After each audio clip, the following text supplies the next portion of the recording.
Hola, soy Silvia Hurtado, soy doctora en psicología. Muchas personas que tienen TLP tienen también trastorno de estrés postraumático.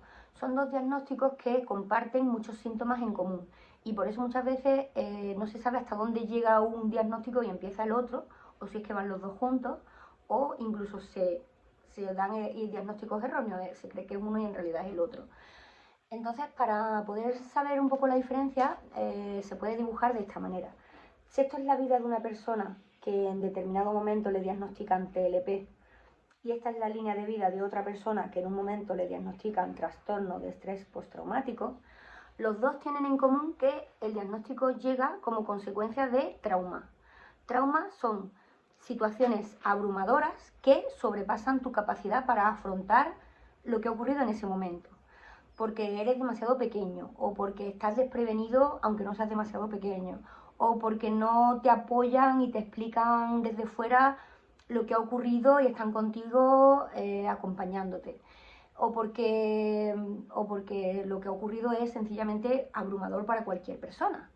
Entonces, trauma implica muchos diagnósticos en salud mental y especialmente TLP o trastorno de estrés postraumático. Entonces, la diferencia está en que en el TLP el tipo de trauma es aparentemente pequeño, pero la herida acumulativa a lo largo del tiempo es lo que deriva en un diagnóstico de TLP.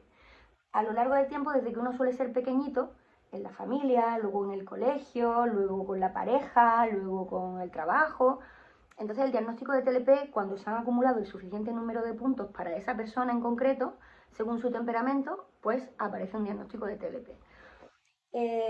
Se llaman estos puntitos pequeñitos T minúscula, porque cuando tú los coges por separado, si tú coges un puntito suelto, no es tan grave. Por ejemplo, cuando te dejaron de pequeño en el colegio y tú no sabías hacia dónde ir ni a quién acudir porque te sentías solo. Pues es una T pequeñita, pero la sensación continuada emocional de falta de conexión, de inseguridad, es lo que termina derivando en TLP. En el caso del trastorno de estrés postraumático, no tiene por qué empezar tan de pequeño, sino que suele empezar en cualquier momento de la vida en que ocurre un accidente grave o una catástrofe natural o un abuso sexual o un atraco o un intento de secuestro. Se llama T mayúscula porque objetivamente pone en riesgo tu vida o tú sientes por lo menos amenaza vital. Entonces se considera suficientemente gordo en sí para poder desarrollar en el mismo momento un trastorno de estrés postraumático. El TLP se va gestando a lo largo del tiempo y el trastorno de estrés postraumático surge de golpe.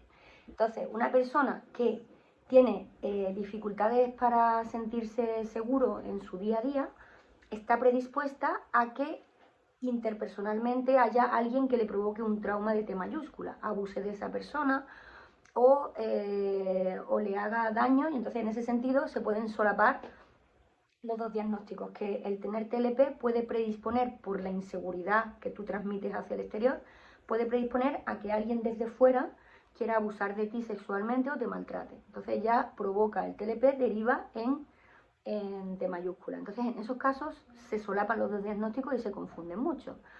Cuando el trastorno de estrés postraumático es por algo no interpersonal, sino una catástrofe de un accidente o una inundación o algo que no depende de una persona, se pueden separar mejor, no se solapan tanto.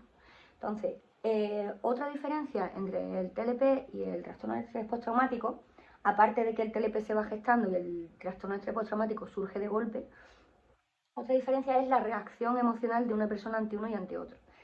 El trastorno de estrés postraumático provoca muchas veces flashbacks, que son recuerdos intrusivos, recurrentes de lo que ocurrió, en forma de imágenes, de sonidos, de palabras, de olores. Entonces, el cerebro continuamente te está trayendo flashbacks de lo que ocurrió. Y la persona es que pone una especie como de tapia dentro de su cerebro para evitar conectar con su emoción, y eso le hace también muchas veces evitar contactar con las personas y con el mundo en general.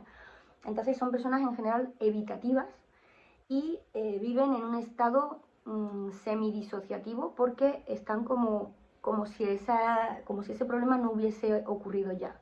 No tienen sensación de alivio de que aquello ocurrió, sino que viven en un estado de como si eso estuviera ocurriendo todavía. Tienen como la alerta metida en el cuerpo y por eso se le vienen los flashbacks.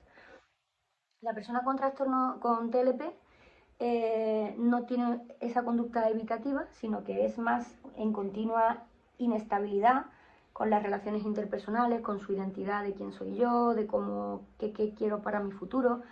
Es más una inestabilidad continua con episodios disociativos que les ocurre cuando hay exceso de estrés, un estrés adicional que les puede provocar una crisis de disociación, un brote psicótico. Pero en general su comportamiento en el día a día es más inestable y no tan evitativo y con crisis disociativas que duran menos que en el trastorno de estrés postraumático.